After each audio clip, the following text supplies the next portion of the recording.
आज आमच्या बरोबर रवी फाटक हे इलेक्शन नंतर आलेले आहेत. जनताचे काही प्रश्न आहेत ते आम्ही त्यांना विचारू इच्छितो. तुम्हाला भरत राजपूत आणि संतोष शेट्टीने नगरसेवक म्हणून इलेक्शन मध्ये हरवलं होतं. त्याचा बदला घेण्यासाठी तुम्ही हे पर्याय केलं, याच्याबद्दल काय मत आहे? पहिले म्हणजे मला संतोष शेट्टी किंवा भरत राजपूतनी हरवलेलं नव्हतं माझ्यासमोर. ते कधीही कॅन्डिडेट नव्हते, त्यामुळे हे म्हणणं खोटं आहे.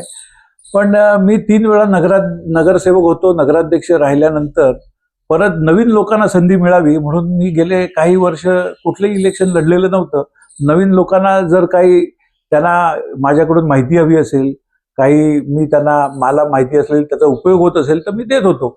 पण आत्ताची परिस्थिती अशी झाली की भरत राजपूत 5-7 वर्ष नगराध्यक्ष म्हणून त्यांनी काम केलं, पण जनतेचा पूर्ण निराशा झाली.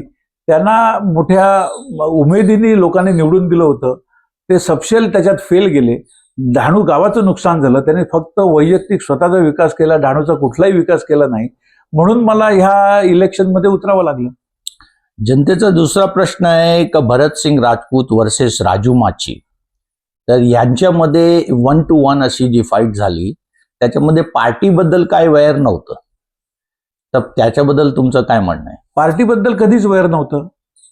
हा व्यक्तीचा प्रश्न होता, व्यक्तिविशेष विरुद्ध होतं. कारण तो नेतृत्व करत होता आणि त्याचं नेतृत्व हे अतिशय निर्बुद्ध होतं, त्याला काही समजत नाही आणि काहीतरी UP बिहार सारखं इथे पॉलिटिक्स चालवायला बघत होता.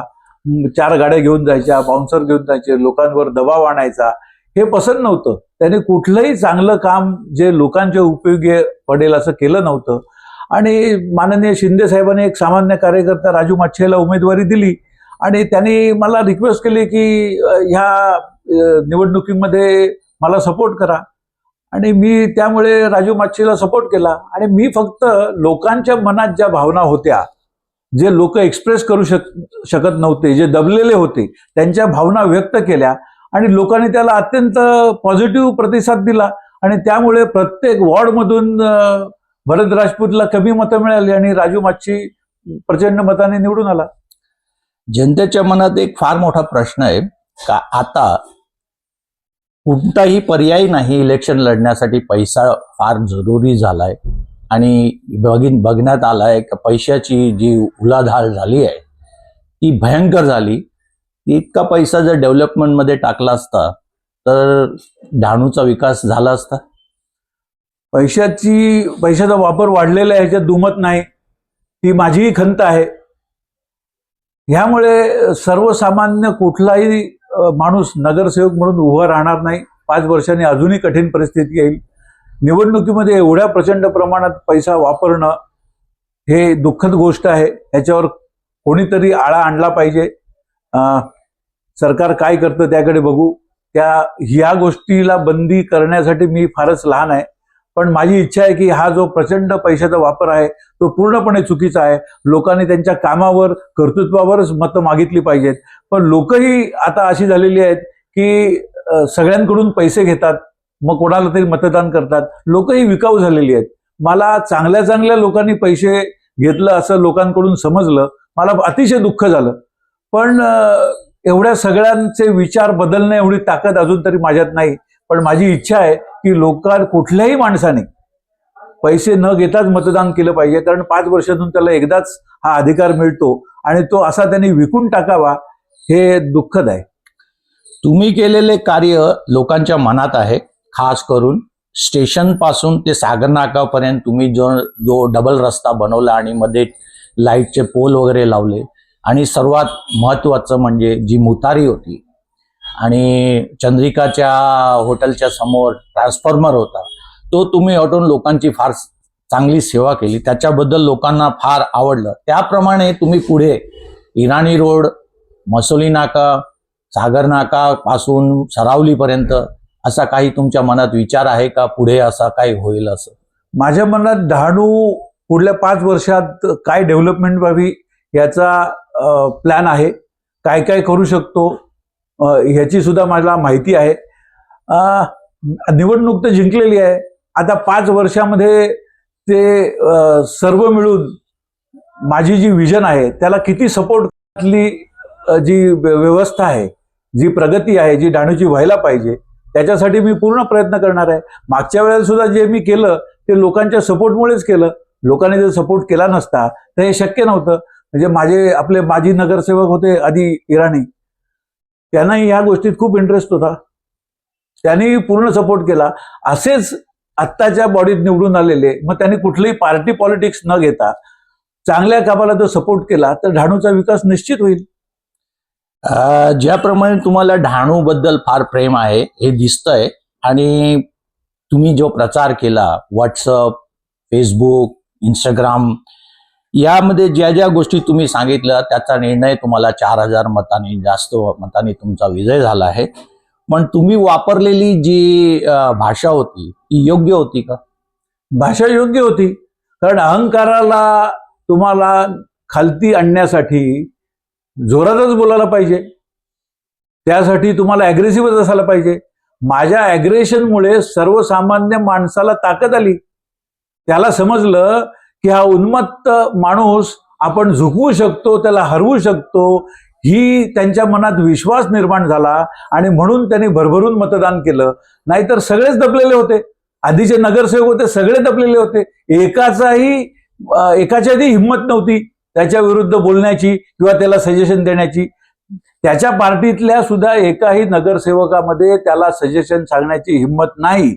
आजही जे निवडून आलेले आहेत त्याचं मला असं माहिती आहे, त्यात मी ओळखतो, एकाची हिंमत नाही त्याला एक सजेशन सांगण्याची. एवढा त्याचा त्यांच्यावर दबाव आहे. आणि तो दबाव झुगारण्यासाठी मी जे बोललो त्यामुळे ते लोकांना पसंत पडलं. त्यांच्या भावना त्यांनी मतदानातून दाखवून दिल्या की जर आम्हाला जर योग्य सपोर्ट मिळाला तर आम्ही योग्य माणसाला निवडून देऊ शकतो. जनताच्या मनात एक आणखी प्रश्न आहे की याची काय गॅरंटी आहे की राजू माच्छी जिंकल्यानंतर तो अहंकारी नाही होईल आणि त्याचं मान वरती नाही होणार? कारण की सत्ता मिळाल्यानंतर प्रत्येक माणसाला डोक्यामध्ये ती सत्ता घुसते आणि मग त्यांचा विचार आणि सर्व धारा बदलून जाते. तुमचं म्हणणं सर्वसाधारणपणे असंच होतं, पण राजूला मी गेले अनेक वर्ष ओळखतो. तो दिलदार माणूस आहे. तो जनतेसाठी असणाऱ्या सर्व योजनांचे जे काही प्रस्ताव असतील तो ते मान्य करेल आणि लोकांना उपयोगी असणाऱ्या सर्व योजना कशा पास होतील यासाठी त्यांच्याकडून जे ठराव लागतील, जे काही पत्रव्यवहार लागेल ते करेल. आणि 5 वर्षानंतर राजू माच्छी किंवा इतर जे नगरसेवक आहेत ज्यांना डेव्हलपमेंटमध्ये इंटरेस्ट आहे त्यांना परत पैशाचा वापर करायला लागणार नाही. ते त्यांनी केलेल्या कामावर पुढल्या वेळेला निवडणुकीला सामोरं जातील अशी मला पूर्ण आशा आहे. आता फार महत्वाचा प्रश्न असा आहे की तुम्ही दिवस रात्र जी मेहनत केली आणि स्वतःचं बलिदान दिलं, वेळ न बघितलं, सर्व काही केलं, तुम्हाला वाटतं असं का तुमचे नगरसेवक तुम्हाला कोपमध्ये घेतील? मी कुठल्याही आशेने काम केलेलं नाहीये. मी जे काम केलेलं आहे ते जनतेसाठी केलेलं आहे आणि मला असं वाटलं हे मी काम करू शकतो आणि सक्सेस मिळाला तर डहाणूचा फायदा होईल ह्या आशेतूनच केलेलं आहे. मी कुठली सीट मिळावी, मला असं मिळावं तसं मिळावं, मला अशा कुठल्याही व्यर्थ गोष्टीमध्ये इंटरेस्ट नाहीये. मला माझा सपोर्ट जो डहाणूसाठी कुठलीही चांगली योजना आणेल, मग तो कुठल्याही पार्टीचा असो, कुठल्याही जाती धर्माचा असो, कोणाकडून अगदी विरोधकाकडून तरी आली तरी जर ती योग्य जर त्याचा प्रस्ताव असेल तर त्याचा मला पूर्ण सपोर्ट असेल. इव्हन मी ज्यांना सपोर्ट केला त्यांच्यामध्ये जर कोणी गैर वागलं त्यालाही मग कधी सोडणार नाही, हे लक्षात घ्या. लोकांनी तुम्हाला तज्ज्ञ, चाणक्य, शिल्पकार म्हणून अशी पदवी दिली.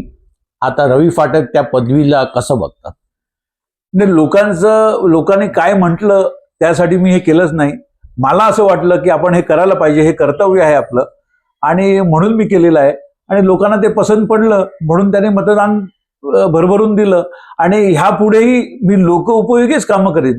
लोकांच्या जे मनात आहे त्या गोष्टी डहाणूमध्ये इम्प्लिमेंट करीन आणि मुख्यमंत्र्यांच्या मनातली 4थी मुंबई आहे ती चांगली सुंदर कशी होईल यासाठीच माझा ह्याच्या पुढचा प्रवास असेल. आणि त्यासाठी सर्व लोकांचं मला सहकार्य मिळावं असं मी सर्व लोकांना नम्र विनंती करतो. रवी फाटक, थँक्यू व्हेरी मच. तुम्ही जे कार्य केले त्याच्यासाठी तुम्हाला पुढच्या वाटचालीसाठी आम्ही तुम्हाला धन्यवाद करतो आणि थँक्यू व्हेरी मच. हे सर्व प्रश्न जनतेचे होते, तुम्ही त्याच्याबद्दल उत्तर दिलं त्याबद्दल आम्ही तुमचे फार फार आभार. धन्यवाद. थँक्यू